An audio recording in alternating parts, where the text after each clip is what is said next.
আমি জিনা আপনাদেরকে স্বাগত জানাচ্ছি। চোখ রাখবো খবরে।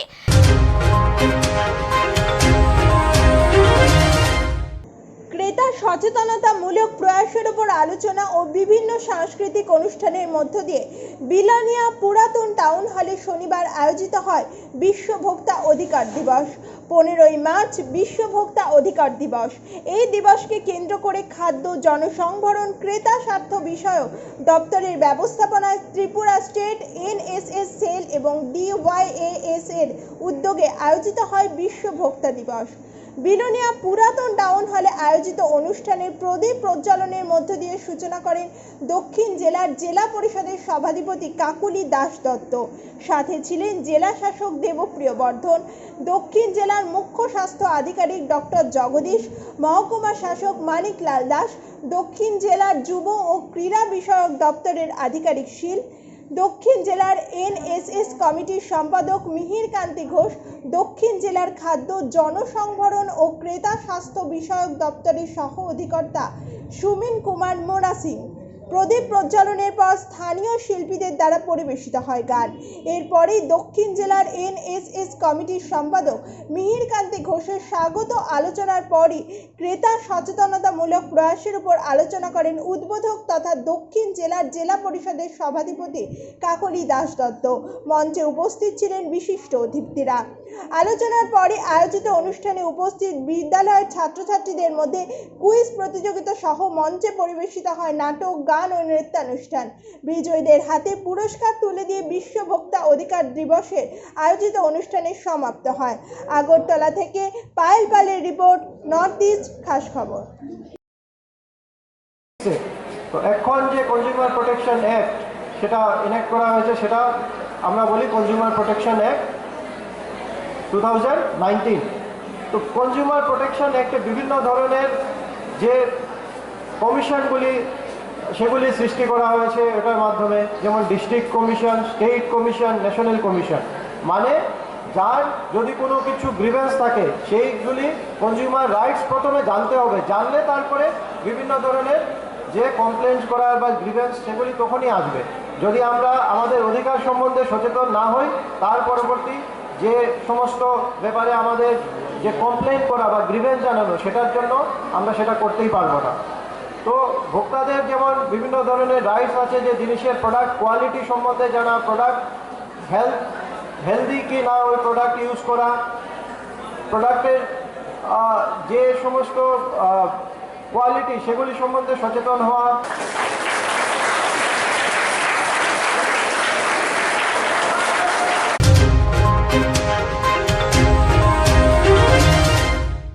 সাই কম্পিউটার সংস্থার কর্মীরা সাংবাদিকদের সাথে খারাপ এবং অশালীন আচরণ করার 5 দিন পর সাংবাদিক সম্মেলন করে প্রকাশ্যে সংস্থার কর্মকর্তারা সাংবাদিকদের কাছে ক্ষমা চাইলেন। ঘটনা কৈলাসহরের বিদ্যুৎ অফিসের দপ্তরে। উল্লেখ্য, গত 1 বছর পূর্বে রাজ্য সরকারের পক্ষ থেকে রাজ্যের কয়েকটি মহকুমার বিদ্যুৎ দপ্তরের অফিস সহ বিদ্যুৎ দপ্তরের যাবতীয় পরিষেবা তুলে দেওয়া হয়েছিল বেসরকারি সংস্থার হাতে। মোতাবেক কৈলাসহরের বিদ্যুৎ দপ্তরের অফিস গত বছরের সেপ্টেম্বর মাস থেকে সাই কম্পিউটার সংস্থার পক্ষ থেকে পরিচালনা করা হচ্ছে। চলতি মাসের 16ই মার্চ দুপুরবেলা ডিওয়াইএফআই এর পক্ষ থেকে কৈলাসহরের বিদ্যুৎ দপ্তরের আধিকারিকদের অর্থাৎ সাই কম্পিউটার সংস্থার আধিকারিকদের কাছে এক প্রতিনিধিমূলক ডেপুটেশন প্রদান করে। ডেপুটেশনের এই নিউজটি কভার করার জন্য কৈলাসহরে সংবাদ মাধ্যমের প্রতিনিধিরা বিদ্যুৎ দপ্তরের অফিসে যাওয়ার পর সাই কম্পিউটার সংস্থার কর্মীরা চূড়ান্ত খারাপ এবং অশালীন আচরণ করে সাংবাদিকদের সাথে। যদিও প্রায় 40 মিনিটের মতো সংস্থার কর্মীদের সাথে সাংবাদিকদের ঝগড়া বিবাদ করার পর সেদিন নিউজ কভার করতে অফিসের ভিতরে ঢুকতে দেওয়া হয়েছিল। সাই কম্পিউটার সংস্থার কর্মীরা সাংবাদিকদের সাথে খারাপ এবং অশালীন আচরণের প্রতিবাদে কৈলাসহরের সাংবাদিকরা সরকারের গোচরে নেওয়ার সিদ্ধান্তও নিয়েছিল এবং সেই অনুযায়ী কৈলাসহরের সাংবাদিকরা প্রস্তুতিও নিচ্ছিল। এরই মধ্যে 20শে মার্চ শনিবার রাতে কৈলাসহরের বিদ্যুৎ দপ্তরের অফিসে সাই কম্পিউটার সংস্থার পক্ষ থেকে সাংবাদিক সম্মেলনের আয়োজন করা হয়। সাংবাদিক সম্মেলনে উপস্থিত ছিলেন সাই কম্পিউটার সংস্থার কৈলাসহর শাখার প্রজেক্ট ম্যানেজার কামেশ সাইনি এবং সাই কম্পিউটার সংস্থার কৈলাসহর শাখার সিনিয়র ম্যানেজার গৌতম ঘোষ। সাংবাদিক সম্মেলনে সিনিয়র ম্যানেজার গৌতম ঘোষ প্রথমেই গত 16ই মার্চ সাই কম্পিউটার সংস্থার পক্ষ থেকে কৈলাসহরের বিদ্যুৎ দপ্তরের অফিসে সাংবাদিকদের সাথে যা হয়েছে তা সংস্থার নিচুতলার কর্মীরা না বুঝে করেছে এমনই মন্তব্য করেন। তারপরও সংস্থার পক্ষ থেকে প্রকাশ্যে সাংবাদিক সম্মেলনে সাংবাদিকদের কাছে ক্ষমা চাইলেন তিনি। সিনিয়র ম্যানেজার গৌতম ঘোষ আরও বলেন, আগামী দিনে সংস্থার পক্ষ থেকে এমন হবে না, এটা উনি প্রকাশ্যেই জানান। সাইনি বলেন, কৈলাসহরের মানুষদের সঠিকভাবে বিদ্যুৎ পরিষেবা দেওয়ার জন্য সংস্থার পক্ষ থেকে বেশ কিছু গুরুত্বপূর্ণ সিদ্ধান্ত নেওয়া হয়েছে। এতদিন অবধি কৈলাসহরের মানুষদের বিদ্যুতের কোনো সমস্যা হলে অফিসের ল্যান্ডফোনে তারা অভিযোগ জানাতেন। এবার ল্যান্ডফোনের পাশাপাশি হোয়াটসঅ্যাপ নাম্বারও চালু হয়েছে। বিদ্যুতের সমস্যা হলে তার ছবি তুলে হোয়াটসঅ্যাপে পাঠালে সংস্থার কর্মীরা 1 ঘন্টার মধ্যে লোকেশন ইন্ডিকেট করে ঘটনাস্থলে এসে সমস্যার সমাধান করে দেবেন এবং আগামী দিনেও বিদ্যুতের বিল নিয়ে কোনো সমস্যা হবে না বলে জোর গলায় জানান প্রজেক্ট ম্যানেজার কামেশ সাইনি। আগরতলা থেকে পায়েল পালের রিপোর্ট, নর্থ ইস্ট খাস খবর। In this tenure, we have done a lot of meetings with the reputed persons here, with the Pradhan and village GP Pradhan, and all the reputed persons of Kalashar. We have meet with them, but somewhere we thought ki yeah, it should be also with you, so we try to organize this meeting, like this. And actually I think somewhere there is a lack of the awareness of the customers, so we tried ki media is the good source to circulate the information to the customers. Now what exactly we are doing and what are the goods are we are doing better here for them, so that's why we tried to organize this press conference.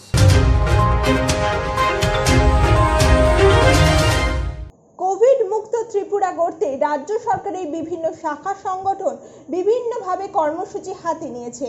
তারই পরিপ্রেক্ষিতে রাজ্যের জনগণের স্বার্থে এবং জনগণ যেন নিজেকে সুরক্ষিত রেখে সেই দিকে লক্ষ্য রেখে ভারতীয় জনতা পার্টি সদর কমিটির পক্ষ থেকে এক কর্মসূচির আয়োজন করা হয়।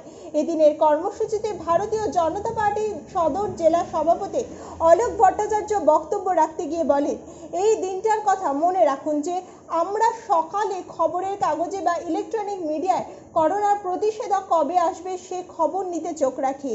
আজ দেশের মাননীয় প্রধানমন্ত্রী নরেন্দ্র মোদী জনকল্যাণমুখী চিন্তাভাবনার ফল করোনা প্রতিষেধক দেশে আবিষ্কৃত হওয়ার পর জনগণকে এত ভয় কিসের তা প্রশ্ন রাখার পাশাপাশি নিজেকে সুরক্ষিত রাখতে এবং সমাজকে সুরক্ষিত রাখতে এই করোনা প্রতিষেধক নেওয়ার আহ্বান জানান তিনি।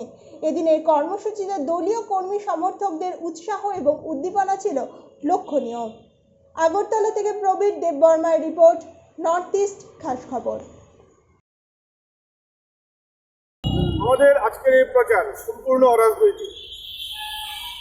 আমাদের ত্রিপুরা সরকার এবং ভারতীয় জনতা পার্টি ত্রিপুরা প্রদেশ বিভিন্নভাবে এই কোভিড ভ্যাকসিনের বিরুদ্ধে, কোভিড ভ্যাকসিন যাতে মানুষ নেয় তার জন্য সচেতনতামূলক কর্মসূচি নিতে আহ্বান জানিয়েছে।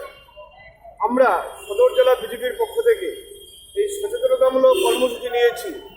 আমাদের বুকে বেজ লাগিয়ে কোভিড মুক্ত ত্রিপুরা করতেও নিজের সুরক্ষার জন্য আপনিও বিনামূল্যে কোভিড ভ্যাকসিন নিন। এই আহ্বানটাই আমরা সাধারণ মানুষের কাছে রাখছি এই কারণে যাতে মানুষ স্মরণ করতে পারে যে একটা কোভিড ভ্যাকসিন আবিষ্কৃত হওয়ার জন্য আমরা কী পরিমাণে উৎসুক ছিলাম। আজকে যখন হাতের কাছে পেয়েছি তখন যদি আমরা নিজেদের অলসতার কারণে বা অন্য ভাবনার কারণে আমরা কোভিড ভ্যাকসিন না নিয়ে থাকি তা ঠিক হবে না। আমাদের কোভিড ভ্যাকসিন নিতে হবে, ত্রিপুরাকে 100% কোভিড মুক্ত করতে হবে। এই জন্য আমরা সচেতনতামূলক কর্মসূচি হাতে নিয়েছি। কিরকম সারা পাচ্ছেন বিভিন্ন জায়গায়? আমরা সারা পাচ্ছি বলতে আমরা লাইনে দাঁড়িয়ে থাকি মানুষকে সচেতন করার জন্য, লিফলেট বিলি করি, মানুষ আমাদের কথা দিচ্ছেন হ্যাঁ আমরা কোভিড ভ্যাকসিন নিয়ে নেব। আরেকটা বিষয় দেখা যাচ্ছে শুধু সদর জেলায় এই ধরনের প্রচার করছে, বাকি রাজ্যের অন্যান্য জেলাগুলি বা অন্যান্য মণ্ডলগুলো কোন ধরনের পদক্ষেপ নিচ্ছে এই বিষয় নিয়ে আপনার কি? অন্যান্য জেলাগুলি নিশ্চয়ই ভালো কাজ করছে, তারা তাদের মতো কাজ করছে, আমরা আমাদের মতো করে কাজ করছি। এই মনে করতেছে অন্যান্য জেলাগুলি প্রচার করছে এরকম? হ্যাঁ নিশ্চিতই সারা রাজ্যেই এই কোভিড ভ্যাকসিনের ব্যাপারে সচেতনতামূলক কর্মসূচি শুরু হয়েছে। অন্য জেলা কী করছে সেটা জানি না, তবে আমি নিশ্চিত প্রত্যেক জেলা সভাপতি এই ধরনের উদ্যোগ নিয়েছে।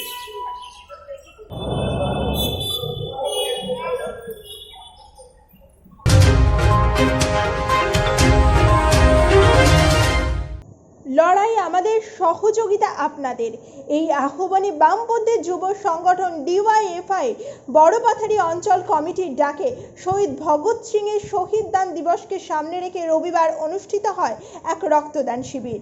মোট 10 জন যুবক ওই দিন রক্তদান শিবিরে স্বেচ্ছায় রক্তদান করে বিলোনিয়া মহকুমা ফার্স্ট রেফারেল হাসপাতালের ব্লাড ব্যাংকে আয়োজিত হয় এই দিনের রক্তদান শিবির। 23শে মার্চ স্বাধীনতা সংগ্রামী বিপ্লবী বীর ভগৎ সিং এর 91তম শহীদ দান দিবস। এই দিবসকে সামনে রেখে বামপন্থী যুব সংগঠন বিভিন্ন কর্মসূচি পালন করার উদ্যোগ গ্রহণ করে। এর মধ্যে মুমূর্ষু রোগীকে বাঁচাতে রক্তদানের মতো মহৎ কর্মসূচিকে ধারাবাহিক আন্দোলনের রূপ নিতে বামপন্থী যুব সংগঠন ডিওয়াইএফআই এর এই লড়াইকে সামিল হওয়ার জন্য আহ্বান জানান তারা।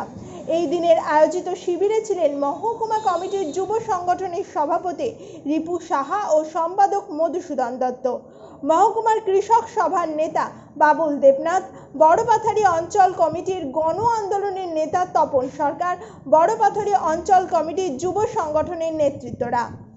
আগরতলা থেকে পায়েল পালের রিপোর্ট, নর্থ ইস্ট খাস খবর। যুব ফেডারেশন 91তম ভগৎ সিংয়ের শহীদ দান দিবস উপলক্ষে বড়পাথারি অঞ্চল কমিটির উদ্যোগে আমরা প্রত্যেক বছর 23শে মার্চ রক্তদান শিবির করি। এই 23শে মার্চ ভগৎ সিংয়ের 91তম রক্তদান শিবিরকে যে আমরা শহীদ দান দিবস, এই শহীদ দান দিবসকে সামনে রেখে আমরা আজকে বিলোনিয়া ব্লাড ব্যাংকে আমরা রক্তদানের শিবিরের আয়োজন করেছি। এই রক্তদান শিবিরে ব্যাপক অংশের যুবকরা আমাদের এই শিবিরে অংশগ্রহণ করেছে। এছাড়া আমাদের যে আন্দোলন, এই আন্দোলনকে তেজি করার জন্য, যে আগামী দিনে তেজি করার জন্য যে রক্তদান শিবির এবং কি মানুষের সেবার মাধ্যমে আমাদের যে উদ্যোগ, এই উদ্যোগ জারি থাকবে এবং আগামী আবার 23শে মার্চ আমরা ভগৎ সিংয়ের রক্তদান শিবির, ভগৎ সিংয়ের শহীদ দান দিবস উপলক্ষে আমরা আবার রক্তদানে মিলিত হব।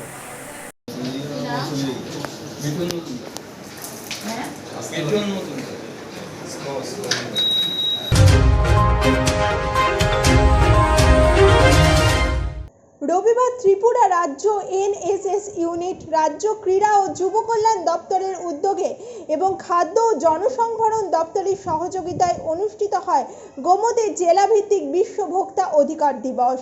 এদিন প্রদীপ প্রজ্বলন করে এই অনুষ্ঠানের উদ্বোধন করেন গোমতী জেলা সভাধিপতি স্বপন অধিকারী।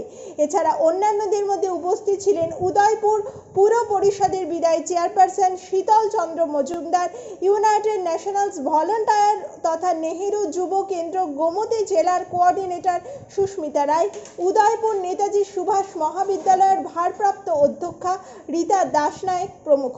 এদিন এই সচেতনতামূলক আলোচনা সভায় উদয়পুর মহকুমার বিভিন্ন স্কুলের ছাত্রছাত্রীদের উপস্থিতি ছিল লক্ষণীয়। এদিকে এদিন এই অনুষ্ঠানে উপস্থিত হয়ে উদয়পুর নেতাজি সুভাষ মহাবিদ্যালয়ের এনএসএস ইউনিটের ছাত্রছাত্রীদের বিশৃঙ্খলায় বিরক্তি এবং ক্ষোভ প্রকাশ করেন সকল অতিথিরা। আগরতলা থেকে পায়েল পালের রিপোর্ট, নর্থ ইস্ট খাস খবর। দিন দিন দেশ যেমন উচ্ছন্ন যাবে, দেশের যে করাপশান আরও বাড়বে, তাই আমাদের মাননীয় প্রধানমন্ত্রী বলেছেন স্বচ্ছ ভারত, আমাদের রাজ্যের মুখ্যমন্ত্রীও বলেছেন স্বচ্ছ ত্রিপুরা গড়ার লক্ষ্যে ডাক দিয়েছেন। তো স্বচ্ছতা মানে শুধু রাস্তাঘাট হাট বাজার সাফাই করে স্বচ্ছতা নয়, এই সমাজের সমস্ত মানুষের আচার আচরণকেও স্বচ্ছতার দিকে আমরা এগিয়ে নিয়ে যাওয়ার জন্য বিভিন্নভাবে সহযোগিতা করব, সচেতন করব। যেমন একজন ব্যবসায়ী সে অস্বচ্ছতার অভাবে এক্সপায়ার মাল বিক্রি করে, আমরা সচেতনতার অভাবে আমরা দেখি না, অনেক সময় নিয়ে যাই, নিয়ে আমরা ঠকি।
উদয়পুর টিপানিয়া সরকারি খাদ্য গুদাম সংলগ্ন এলাকায় বিজেপি রাধাকিশোরপুর মণ্ডলের 5 নম্বর বুথের উদ্যোগে এক যোগদান সভা অনুষ্ঠিত হয়। এদিন এই যোগদান সভায় উপস্থিত ছিলেন কৃষি, পরিবহন ও পর্যটন দপ্তরের মন্ত্রী প্রণজিৎ সিংহ রায়।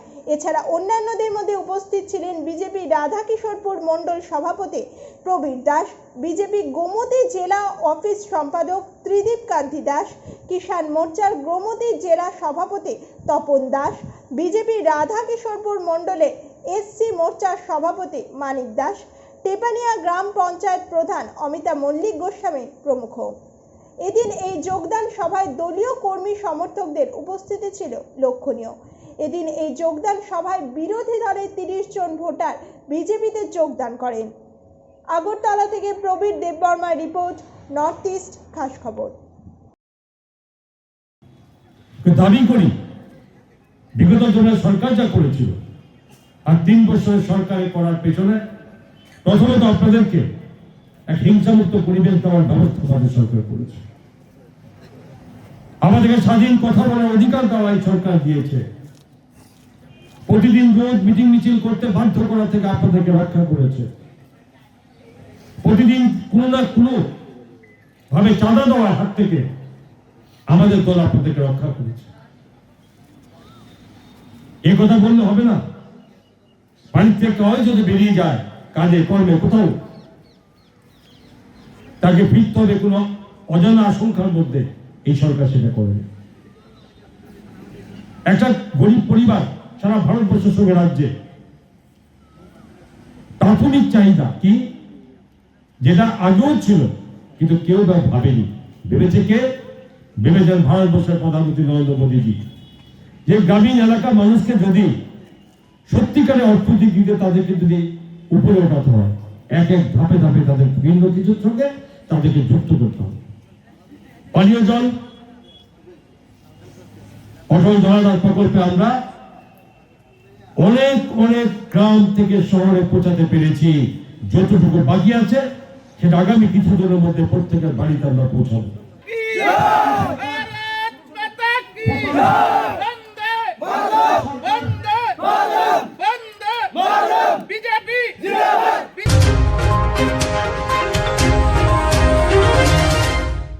রেলে কাটা পড়ে মৃত্যু হলো অজ্ঞাত পরিচয় এক ব্যক্তির।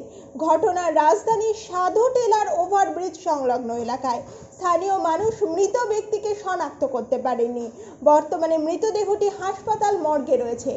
এই বিষয় নিয়ে পূর্ব আগরতলা থানার সাব ইন্সপেক্টর সঞ্জীব সেন জানান, শিলচরগামী একটি ট্রেনের নিচে কাটা পড়ে মৃত্যু হয় ওই ব্যক্তির। পুলিশ রেল ড্রাইভারের সাথে কথা বলে জানতে পেরেছে রেল লাইনের সাইড থেকে আচমকায় ঝাঁপ দিয়েছেন মৃত ব্যক্তিটি। রেলে কাটা পড়ে তার দেহ দ্বিখণ্ডিত হয়ে যায়। এদিকে এই ঘটনার খবর চাউর হতে এলাকায় প্রচুর মানুষ সেই ঘটনাস্থলে পৌঁছে যায়। তীব্র চাঞ্চল্য ছড়ায় গোটা এলাকায়। আগরতলা থেকে পায়েল পালের রিপোর্ট, নর্থ ইস্ট খাস খবর। বিকাল 4:30 নাগাদ একটা আমাদের রেলের স্টেশন ম্যানেজার একটা মেমো দেয়, এখানে একটা রান ওভার হয়েছে সাধুটিলা ব্রিজের নিচে। এই ইনফরমেশন পাওয়ার পর আমরা আরপিএফের অফিসার এবং আমরা এখানে আসি স্পটে, এসে দেখি রেল লাইনের মাঝে সাধুটিলা ব্রিজের কাছাকাছি রেলের ট্র্যাকের মধ্যেই একটা ডেড বডি দু পার্ট হয়ে পড়ে আছে। তো আমরা ইনকোয়েস্ট করলাম, এখানে তাকে শিফট করার আগেই আমরা এলাকার লোকজন আছে সবাইকে দেখালাম, কিন্তু এখনও ওনার আইডেন্টিফিকেশন আমরা করতে পারিনি, এটা কি এই এলাকার লোক না কোথাকার লোক কেউ চিনতে পারেনি এখনও। তো এই পরিপ্রেক্ষিতে আমরা একটা ইউডি কেস নিচ্ছি, ইনভেস্টিগেশন করে দেখি। আইডেন্টিফিকেশন যেহেতু হয়নি, পরবর্তী তদন্তে যা ইগুলো আছে সবগুলোই আমরা করব, এটা আইডেন্টিফিকেশন করার জন্য আর কি। ডেড বডি আমরা মর্গে নিয়ে যাচ্ছি এখন। কি মনে হচ্ছে, মানে প্রাথমিক তদন্তে প্রাথমিক তদন্তে এটা মেমোতেই ক্লিয়ার বলা আছে, এটা শিলচর থেকে যখন ট্রেনটা যাচ্ছিল ড্রাইভার মেমোতে এটা বলেছে যে সে সাইড থেকে ট্রেনের উপরে ঝাঁপ দিয়েছে, এটা মেমোতেই বলা আছে। এখন বাকিটা ড্রাইভারের সাথে আবার আমরা কথা বলবো কি আছে, এরপরও আমরা দেখি তদন্ত করে যেটা হয় আমরা ইনভেস্টিগেশনের মাধ্যমে বের করে নেব। কোন জায়গাতে হয়েছে ঘটনাটা? এটা সাধুটিলা যে ওভারব্রিজটা আছে, ওভারব্রিজ থেকে 100 মিটার 178 পয়েন্টে আপনি দেখতে পাচ্ছেন 178/667 মাঝামাঝি জায়গাটাতে আর কি। সাধুটিলা ব্রিজের নিচটাতেই জাস্ট 100 মিটার আপ হয়ে আছে। স্যার আপনার পরিচয়টা? আমি sub inspector Sanjit Sen, OC Agartala, জিআরপিপি।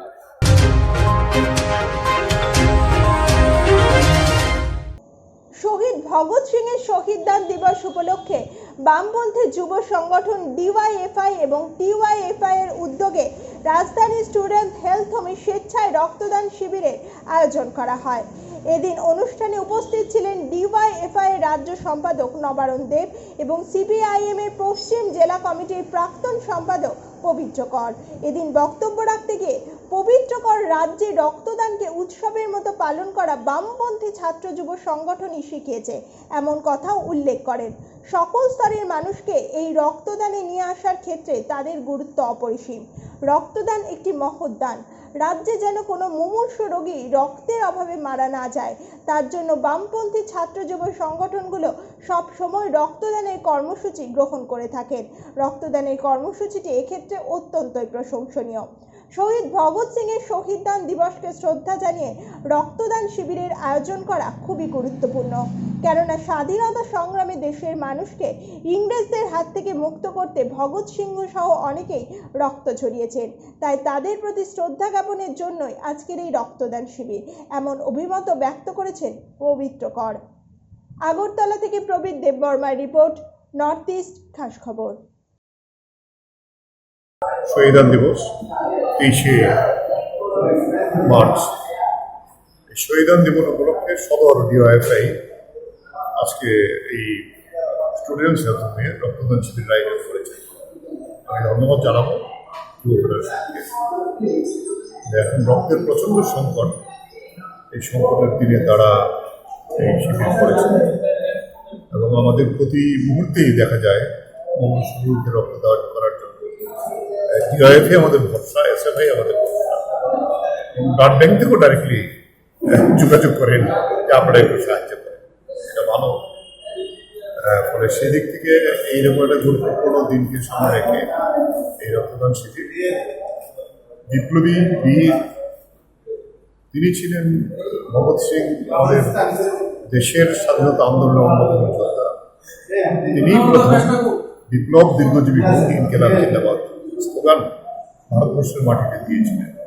সমাজতন্ত্র জিন্দাবাদ, সমাজতান্ত্রিক চেতনা নিয়ে সমাজকে ঐক্যবদ্ধ করার জন্য রিপাবলিকান পার্টি তৈরি করেন। তিনি সে বিপ্লবের ইংরেজ প্রভুরা তাকে ফাঁসি কাছে দিয়েছিলেন, তার সঙ্গে সুখদেব সহ। আমরা বলবো তাদের এই আত্মত্যাগ বৃথা যাবে না, তারাই আমাদের পথে। এখন বিশেষ করে কেন্দ্রীয় সরকার যেভাবে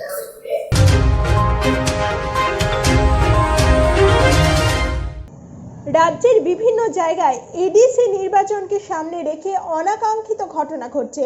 সাংবাদিক সম্মেলন করে এসব ঘটনায় উদ্বেগ প্রকাশ করে প্রদ্যুৎ কিশোর দেববর্মন। তিনি বলেন, কোনোভাবেই এই ধরনের রাজনৈতিক সংঘর্ষ কাম্য নয়, তা অবশ্যই প্রত্যাখ্যান করা দরকার। সবকটি রাজনৈতিক দলকে সমানভাবে ভূমিকা গ্রহণের জন্য দাবিও তোলেন তিনি। যে যে দলেরই প্রচার হোক না কেন তাদের প্রচার করার পূর্ণ অধিকার রয়েছে, কিন্তু এই ধরনের প্রচারে হামলার ঘটনাটি তিনি মানতে নারাজ। তার রাজনৈতিক দলের উপর হামলা সংগঠিত হয়েছে। তিনি বলেন, এডিসি এলাকার যুবকরা শিক্ষিত, তারা এমন কাজ করতে পারে না। প্রচার প্রসঙ্গে তিনি বলেন, পাতালকন্যা জামাতিয়া মাত্র 5টি আসনে একাই লড়াই করবে। 17টি আসন থেকে মনোনয়নপত্র প্রত্যাহার করে নিয়েছে বলেও জানান তিনি। মানুষের কাছে প্রচার এগিয়ের জন্য ব্যাপক সাড়া পাচ্ছেন তিনি। ওএডিসি নির্বাচনে যাতে কোনো ধরনের রাজনৈতিক সংঘর্ষ না হয় তার জন্য কিন্তু বিশেষভাবে আহ্বান জানাচ্ছেন মহারাজা প্রদ্যুৎ কিশোর দেব বর্মন। এডিসি নির্বাচন সামনে রেখে গ্রাম পাহাড়ে প্রচার চলছে জোর কদমে। সব দলের রাজনৈতিক নেতৃত্ব থেকে শুরু করে কর্মী সমর্থকরা প্রচারের কাজে ব্যস্ত রয়েছেন, আর সেই জায়গার মধ্যে কতিপয় লোক অশান্তির সৃষ্টি করার চেষ্টা করছে। তাই সমস্ত রাজনৈতিক দলকে সেদিকে লক্ষ্য রাখার জন্য আহ্বান রাখেন মহারাজ প্রদ্যুৎ কিশোর দেব বর্মন। আগরতলা থেকে প্রবীর দেব বর্মার রিपोर्ट, नॉर्थ ईस्ट खास खबर। जो वायलेंस हो रहा है त्रिपुरा में इन द TTADC, मैं सबको थ्रू द मीडिया अपील करना चाहता हूँ कि ये जो वायलेंस हो रहा है इसका ये बंद कीजिए। कोई भी पार्टी हो, कहीं से भी हो, ये वायलेंस को बंद होना चाहिए। मैं सब पार्टीज़ को, IPFT हो, INPT हो, त्रिपुरा मोर्चा हो, CPM हो, कांग्रेस हो, BJP हो, सबको एक ही बात बोलना चाहता हूँ कि अंत में लोग त्रिपुरा से एक दूसरे से लड़ रहे हैं। मैंने अपने पार्टी को भी कह दिया है कि आप रिएक्ट मत कीजिए, कोई भी जैसे भी प्रोवोक करे। ये इलेक्शन त्रिपुरा मोर्चा जीतना चाहता है INPT के साथ, हमारा अलायंस के साथ, लेकिन नॉट विथ वायलेंस। मैंने उनको कहा है कि अगर कोई हमारा झंडा उठा के फेंक देता है, नो प्रॉब्लम, हम और 1000 झंडा लगा देंगे। कोई हमारा पोस्टर फाड़ता है, ठीक है, फाड़ने दो उसको, हम और पोस्टर लगा देंगे, लेकिन हम रिएक्ट नहीं करेंगे। क्योंकि अगर त्रिपुरा के संग झगड़ा है तो दफा बढ़ता है, सोसाइटी बढ़ता है। इलेक्शन 5 साल में एक बार आके चला जाएगा, लेकिन एक बार अगर कम्युनिटी और सोसाइटी डिवाइड हो तो ये हमारा पूरा सोशल स्ट्रक्चर को इफेक्ट करता है। तो मेरा अपील है to everyone, including some supporters of my party, not to react or indulge in anything which breaks the rule of law. यहाँ में कानून है, कानून अपना काम करेगी। और जहाँ तक मैंने देखा है कि अगर हमने टाइमली रिस्पॉन्ड किया थ्रू प्रॉपर चैनल्स, 80 to 90% का प्रॉब्लम सॉल्व हो जाता है। और ये जो कल्चर ऑफ वायलेंस जो हमारे स्टेट में है, पश्चिम बंगाल में है, इसको हमें ख़त्म करना है। ये कल्चर ऑफ वायलेंस है, ये कल्चर ऑफ वायलेंस कोई भी पार्टी आए रहता है, ये कल्चर को हमको ख़त्म करना है। इसके लिए मैं सबको थ्रू द मीडिया अपील करना चाहता हूँ कि ये वायलेंस को बंद होना चाहिए, और कोई भी करे ये violence, police should take action. अगर मेरे पार्टी के किसी ने किया तो उसके खिलाफ भी एक्शन होना चाहिए, अगर दूसरी पार्टी का भी किया तो उसके खिलाफ एक्शन होना चाहिए।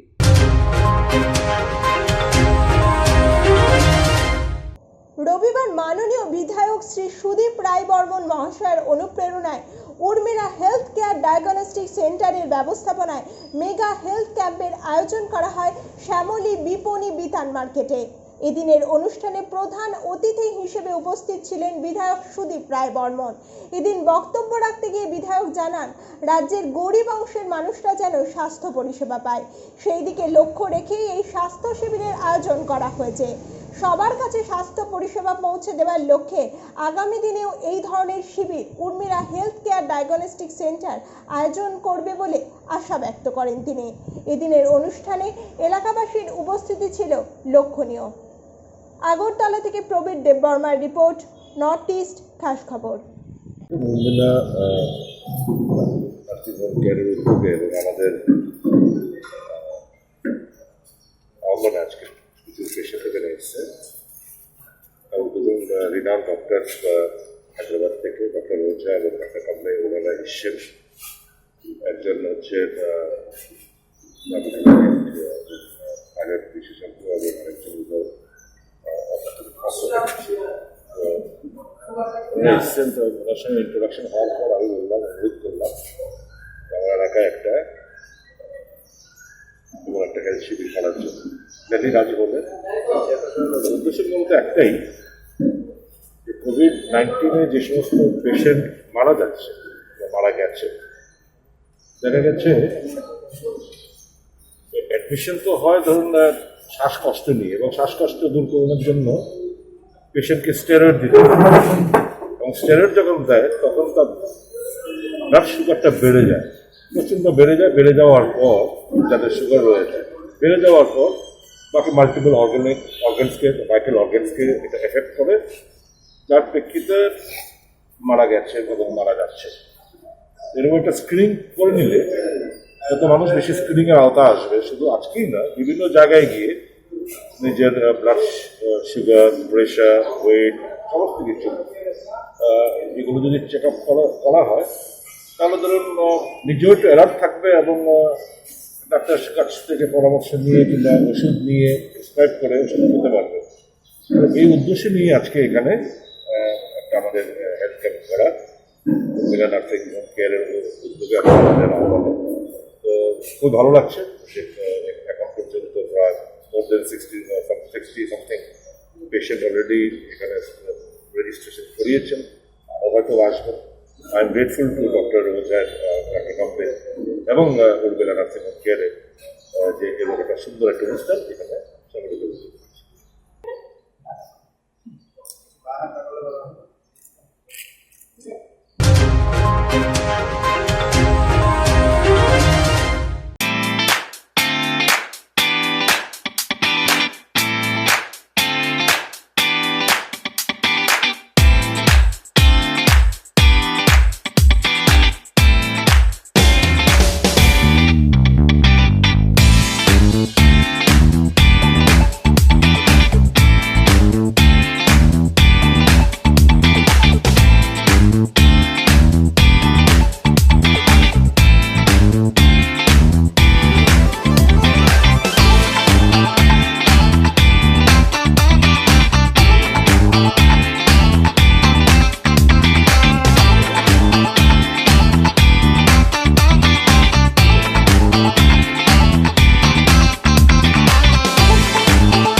নর্থ ইস্ট খাস খবর আজ এই পর্যন্তই। দেখতে থাকুন 24 আওয়ার্স টিভি, সবার পাশে সব সময়।